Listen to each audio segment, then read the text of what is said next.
প্রশ্নবিচিত্রা class 11 স্থিতিবিজ্ঞান অধ্যায়ের question number 8।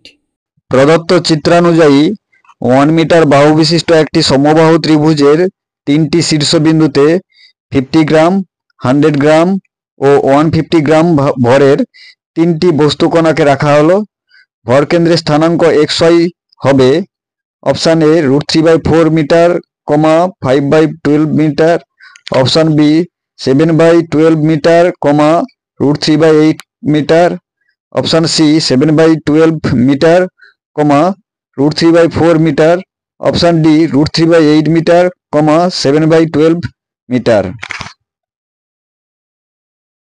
ABC সমবাহু ত্রিভুজের তিনটি শীর্ষবিন্দুতে অর্থাৎ এ বিন্দুতে 50 গ্রাম এবং বি বিন্দুতে 150 গ্রাম এবং সি বিন্দুতে 100 গ্রাম ভর আছে এবং সমবাহু ত্রিভুজের বাহুর দৈর্ঘ্য দেওয়া আছে 1 মিটার। অতএব ত্রিভুজটির উচ্চতা h সমান হবে √3/2 ইন্টু এ সমান √3/2 মিটার। এ বিন্দুর স্থানাঙ্ক হবে 0 0, বি বিন্দুর স্থানাঙ্ক হবে হাফ √3/2 এবং সি বিন্দুর স্থানাঙ্ক হবে 1 0। ভরকেন্দ্রের স্থানাঙ্ক ধরি xcm ও ycm।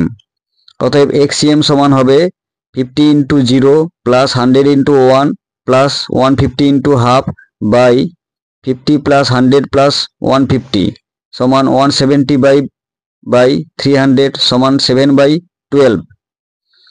ycm সমান হবে 50 into 0 plus 100 into 0 plus 150 into √3/2 by 50 plus 100 plus 150 সমান 75 √3/300 সমান √3/4।